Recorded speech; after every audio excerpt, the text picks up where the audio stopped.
రోజు రోజుకి గోల్డ్ రేట్లు పెరుగుతున్నాయి. తాకట్లో ఉన్న బంగారానికి వడ్డీలు పెరుగుతున్నాయని టెన్షన్ పడుతున్నారా? కొమ్మూరి గోల్డ్ వచ్చాక ఆ టెన్షనే పోయింది. కొమ్మూరి గోల్డ్.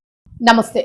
రేవంత్ రెడ్డి గవర్నమెంట్ వచ్చిన తర్వాత హైడ్రాకి సంబంధించిన ఇష్యూస్ ఎట్లా జరుగుతున్నాయి అనేది మనం తరచూ చూస్తూనే ఉన్నాము. సో దాని వలన నష్టపోతున్న వారు అలాగే లాభపడుతున్న వారు ఎట్లాంటి అవి జరుగుతున్నాయి అనేది చూస్తున్నాం. మరి దీని మీద ఇప్పుడు ప్రస్తుతము కమిషనర్ గా ఉన్న ఏవి రంగనాథ్ కి సంబంధించి హైకోర్టు ఒక ఉత్తర్వులను అయితే జారీ చేసినట్లు కనిపిస్తుంది. సో ఇమీడియట్ గా అతన్ని తొలగించి మరొక అధికారిని నియమించండి. మరి అతను ఏమైనా ఉల్లంఘించారా దానికి సంబంధించి ఈ డీటెయిల్స్ ఒకసారి మనం మాట్లాడదాము. ఎందుకంటే ఇది చాలా సీరియస్ ఇష్యూ అని నడుస్తూ ఉంది. మనతో పాటు సీనియర్ జర్నలిస్ట్ దాము బాలాజీ గారు ఉన్నారు. వారిని అడిగి తెలుసు. నమస్తే సార్. నమస్తే సార్. హైడ్రా అనగానే వెంటనే రేవంత్ రెడ్డి గారు గుర్తొచ్చేస్తున్నారు. చిన్నోళ్ళ నుంచి పెద్దోళ్ళ వరకు హైడ్రా అంటే ఇంకా ఆయనే గుర్తు రావాలి. సో ఇప్పుడు ఇంకా అది నడుస్తానే ఉంది. మరి ఇప్పుడు రంగనాథ్ మీద ఎందుకు ఫోకస్ చేసింది హైకోర్టు? ఆయన అసలు ఏం ఉల్లంఘించారని అనుకోవచ్చు? యాక్చువల్ గా రంగనాథ్ ఒక మంచి ఎఫిషియెంట్ ఆఫీసర్. ఆయనకి ఆల్రెడీ మంచి పేరు ఉంది. అందుకనే రేవంత్ రెడ్డి కూడా అలాంటి వాళ్ళు ఉంటే బాగుంటది అని చెప్పి ఆయన్ని తీసుకొచ్చారు. రంగనాథ్కి హైకోర్టుకి నడుమ 18 నెలల్లో, అంటే హైడ్రా ఏర్పడి 18 నెలల్లో 63 కోర్టు ధిక్కరణ కేసులు, కంటెంప్ట్ ఆఫ్ కోర్టు కేసులు 63 ఫైల్ అయినాయి హైకోర్టులో. ఒకే ఒక్క ఇప్పుడు ఏ కేసులు అయితే ఈ జడ్జి అనిల్ కుమార్ జోకంటి రంగనాథన్ తీసేసి వేరే వాళ్ళని పెట్టమని ఆర్డర్ ఇచ్చారో ఆ కేసులోనే 3 కంటెంప్ట్ ఆఫ్ కోర్టు కేసులు ఈయన మీద ఫైల్ అయినాయి. అయితే కంటెంప్ట్ ఆఫ్ కోర్టు ఫైల్ అయినంత మాత్రాన నేరం చేసినట్టు కాదు. కానీ ఒక వ్యక్తి మీద, అంటే ఒక అధికారి మీద దేశంలోనే ఇంత తక్కువ పీరియడ్లో ఇన్ని కేసులు ఫైల్ అవ్వడం అరుదు అని చెప్తున్నారు. అంటే నెలకి 3.5 కేసులు, ప్రతి 8-9 రోజులకి ఒక కేసు కంటెంప్ట్ ఆఫ్ కోర్టు ఒక ఆఫీసర్ మీద ఫైల్ అవ్వడం మాత్రం ఖచ్చితంగా రేరెస్ట్ ఆఫ్ ద రేర్. అంటే కోర్టు చెప్పినా కూడా కంటెంప్ట్ ఆఫ్ కోర్టు అంటే అర్థం ఏంటి? కోర్టు స్టే ఇచ్చి ఉంటుంది. స్టే ఇస్తే అర్థం ఏంటి? మీరు స్టే ఉంది కాబట్టి గవర్నమెంట్ వైపు నుంచి ఎవరు కూడా దాన్ని తాకూడదు. కానీ స్టే ఇచ్చినాక కూడా హైడ్రా వెళ్ళి కూలగొట్టడం, అది 3 సార్లు ఒకే ప్రాపర్టీ మీద, రెండోసారి స్టే, మూడోసారి కోర్టు ఆర్డర్. అంటే కోర్టు ఆర్డర్ని పట్టించుకోవట్లేదు, కోర్టుని రంగనాథ్ కానీ హైడ్రా కానీ పట్టించుకోవట్లేదు అన్నది ఇప్పుడు హైకోర్టు ప్రధానంగా మాట్లాడింది. నిజానికి ఈ ఆర్డర్లో కామెంట్లు కూడా చూస్తే హైడ్రా అనేది యాక్చువల్గా గ్రీకు మైథాలజీలో ఒక 9 తలల సర్పం లాంటిది హైడ్రా. నీటి జల రాక్షస్ అంటారు. సో అది హైడ్రా యాక్చువల్. మరి ఆ పేరు ఎందుకు పెట్టారు? మీనింగ్ అదనమాట. అది హిట్లర్కి ఇష్టం అని నేను ఆ పేరు పెట్టానని రేవంత్ రెడ్డి అన్నాడు. అది కూడా కాంట్రవర్సీ. హిట్లర్ ఒక పెద్ద నియంత, మరి ఆ పేరు ఇది ఎందుకు పెట్టారు?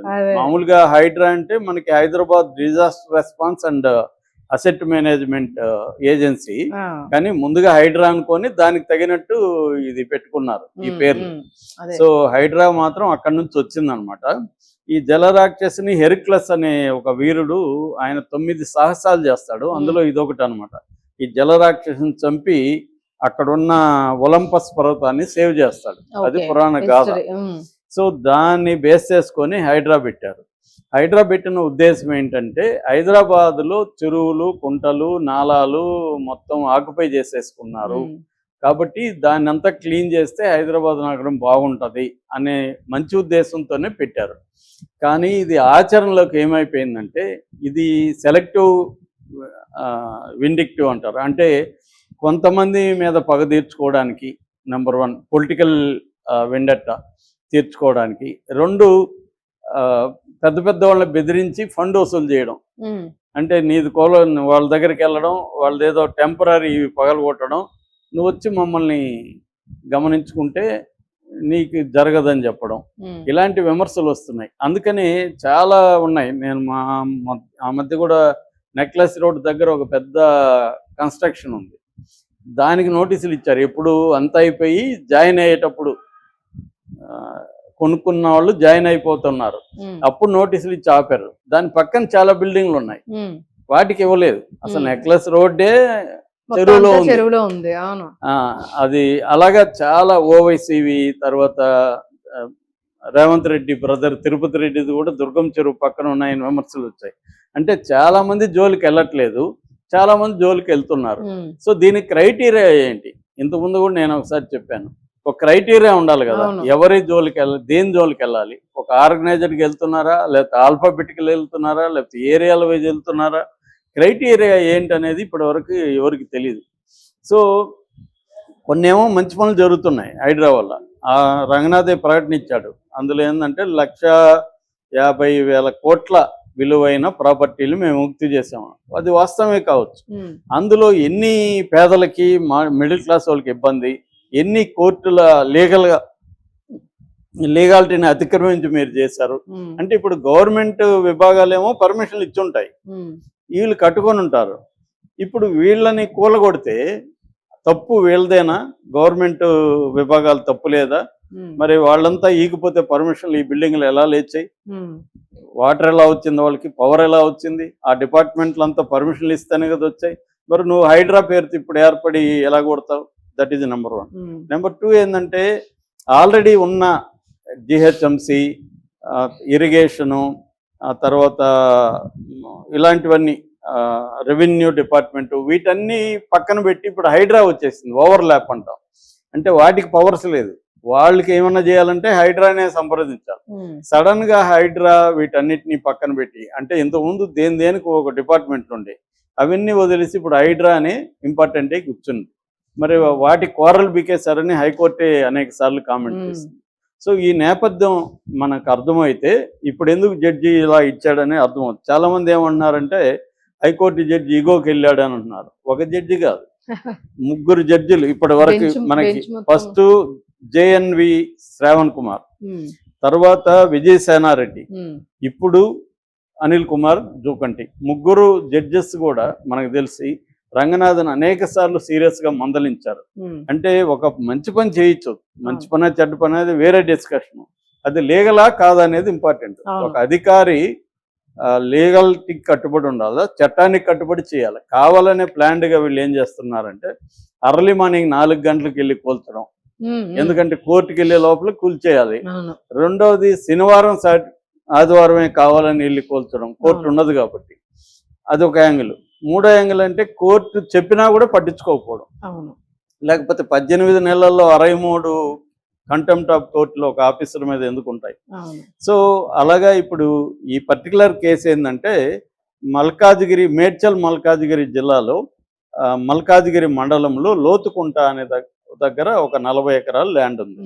ఈ 40 ఎకరాలు మెజర్ Shantha Sriram construction private limited అనే కంపెనీ దగ్గర ఉంది. వీళ్ళేవో అక్కడ టెంపరీ షెడ్ లో వేసి వాళ్ళు ఏదో కార్యక్రమాలు మొదలు పెట్టారు. దీని మీద సేవ్ ద రాక్స్ అనే ఒక ప్రైవేట్ ఎన్జిఓ వీళ్ళకి కంప్లైంట్ ఇచ్చింది. హైడ్రా వాళ్ళు వెళ్ళి కూలగొట్టారు. వీళ్ళు కోర్టుకి వెళ్ళారు, కోర్టు స్టే ఇచ్చింది. ఎందుకంటే వీళ్ళకి అన్ని రకాల రైట్స్ ఉన్నాయి, 2007లో వీళ్ళు తీసుకున్నారు, దీనికి అన్ని రకాల రైట్స్ ఉన్నాయి, పోవద్దండి అని చెప్తే మళ్ళీ పోయారు. మళ్ళీ కోర్టుకు వచ్చారు వాళ్ళు, సార్ మీరు చెప్పినా కూడా వచ్చారని. మళ్ళీ వీళ్ళు కంటెంప్ట్ ఇచ్చారు, మళ్ళీ పోయాడు, 3 సార్లు పోయారు. అంటే రంగనాథన్ పిలిపించారు, ఒకసారి సారీ చెప్పమన్నారు. సారీ లాస్ట్లో ఏదో మొక్కుబడిలాగా, నేను అలా చేయలేదు, మీరు ఎలా అనుకుంటే నేను క్షమించండి అన్నట్టుగా చెప్పారు. అది నచ్చలేదు కోర్టుకి. సో ఒక అధికారిగా ఉండి చాలాసార్లు కామెంట్ కూడా చేశారు. చివరికి ఏ స్థాయికి వెళ్ళాడు జడ్జి అంటే, అసలు పోలీసుల మీదే మాకు నమ్మకం లేదు కాబట్టి ఆర్మీ ఈ ప్రాపర్టీకి కాపలా ఉండాలనేది కూడా తీర్పిచ్చారు. ఇది దేశంలోనే ఫస్ట్ టైం. అంటే ఒక రాష్ట్రం మీదే నమ్మకం లేక, రాష్ట్ర ప్రభుత్వం మీద నమ్మకం లేకుండా సెంట్రల్ గా ఫోర్సెస్ ని పెట్టండి అని ఒక హైకోర్టు జడ్జి అడగడం అనేది ఫస్ట్ టైం అంటున్నారు. సో రంగనాథ్ ఇప్పుడు కూడా ఏంటి, రంగనాథ్ దీని మీద కూడా ఆయన పెద్ద ప్రకటన ఇచ్చి నేను కాన్స్టిట్యూషన్ ఫాలో అవుతున్నాను అన్నాడు.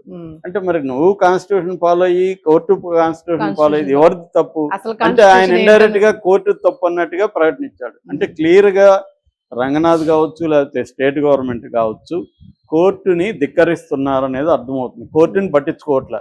అంటే దీంట్లో ప్రాబ్లమ్స్ ఏంటంటే, ఒకటి పవర్ఫుల్ ఇంట్రెస్ట్లు ఉండడం వల్ల రంగనాథ్ ఒక లాజిక్ చెప్తున్నాడు. అదేంటంటే, నేను మాఫియా వాళ్ళని ఎదుర్కొంటున్నాను, ల్యాండ్ మాఫియా వాళ్ళని, అందుకనే నా మీద 700కు పైన లిటిగేషన్ కేసులు ఉన్నాయి, 63 కంటెంప్ట్ ఆఫ్ కోర్టులు కేసులు ఎందుకు ఉన్నాయంటే నేను పవర్ఫుల్ వాళ్ళని ఎదుర్కొంటున్నానని. That is also logic. ఎందుకంటే వాళ్ళకి పవర్ఫుల్ లాయర్లను పెట్టుకుంటారు, వేస్తారు. ఏదేసినా కోర్టు చెప్పింది వినాలా లేదా అనేది నెంబర్ 1. దానికి ఆన్సర్ ఇవ్వట్లేదు ఆయన. నెంబర్ 2, అసలు ఈ హైడ్రా ఏర్పడమే డిజైన్లోనే ప్రాబ్లం ఉందని. అంటే మిగతా డిపార్ట్మెంట్లకు ఉన్న పవర్స్ అంతా పీకేసి దీనికి పెట్టడం వల్ల ఏమవుతుందంటే ఇది సెలెక్టివ్ వెండట, అంటే బీఆర్ఎస్కి సంబంధించిన వాళ్ళ మీదకి వెళ్ళడం, తమకి లైన్లో రాని వాళ్ళ మీద వెళ్ళడం. మనం చూసాము అల్లు అర్జున్ మీద రేవంత్ రెడ్డి ఎంత పట్టుదలగా వెళ్ళి కంట్రోల్ చేయడానికి, అంటే నన్ను వీళ్ళు పట్టించుకోవట్లేదు కాబట్టి సినిమా ఇండస్ట్రీ వీళ్ళకి షాక్ ఇవ్వాలనే చేశాడు. అది అందరికి తెలుసు. ఇప్పుడేమైంది మరి అల్లు అర్జున్ కేసు కాంప్రమైజ్ అయిపోయారుగా. నిజంగా అల్లు అర్జున్ తప్పు చేస్తుంటే కోర్టులో సీరియస్గా జరగాలి కదా, అది జరగదు. అంటే క్లియర్గా ఇక్కడ గవర్నమెంట్స్ ఏ పార్టీ ఉన్నా తమకు అనుకూలంగా లేని వాళ్ళని వేధించడం, తర్వాత తమకు ఫండ్ ఇకపోతే వాళ్ళని వేధించడం, తమ వాళ్ళని వదిలేయడం, ఇది అన్ని గవర్నమెంట్లు అన్ని డిపార్ట్మెంట్లు చేస్తున్న పనే.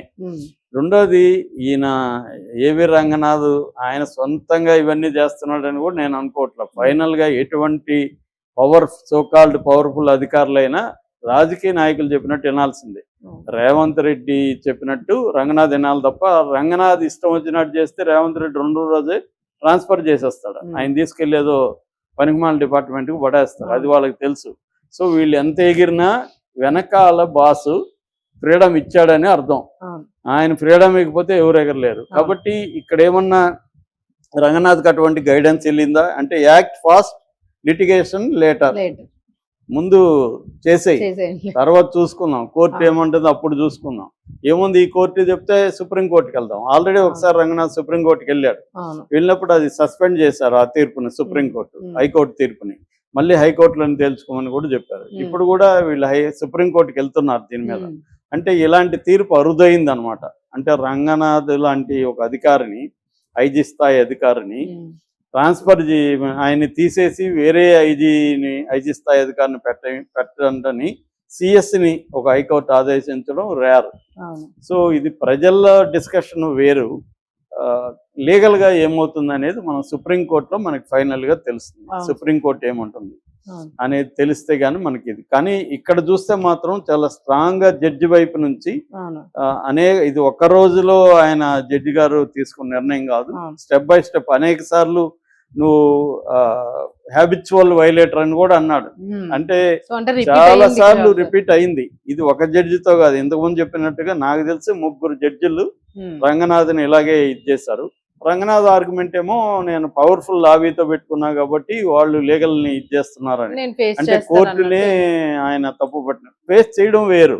అంటే హైకోర్టు ఒకసారి తీర్పు ఇచ్చినాక మళ్ళీ నేను లీగల్ గా నేను చేస్తున్నాను, నేను రాజ్యాంగాన్ని ఫాలో అవుతున్నా అంటే హైకోర్టు రాజ్యాంగాన్ని ఫాలో కాలేదనే కదా రంగనాథ్ ఇవ్వడం. అంటే ఆయన ఇంకొక ధిక్కరణ అది నిజానికి. అది కూడా ఆయన లేక కూడా ఒక ధిక్కరణ కిందకే వస్తుంది. నువ్వు పోయి మేము మామూలుగా ఏం చెప్పొచ్చు, నేను దీని మీద సుప్రీంకోర్టుకి వెళ్ళే హక్కు ఉంది నాకు, నేను వెళ్తానని చెప్పాను. అది కాకుండా నేను రాజ్యాంగాన్ని ఫాలో అవుతున్నాను, నా లాబీ ఉంది అంటే హైకోర్టుని ఒక లాబీ తన గుప్పిట్లో పెట్టుకున్నట్టే కదా. సో ఇది ఇంకొక ధిక్కరణ అవుతుందా, సుప్రీంకోర్టు ఏం చెప్తుంది అనేది చూడాలి.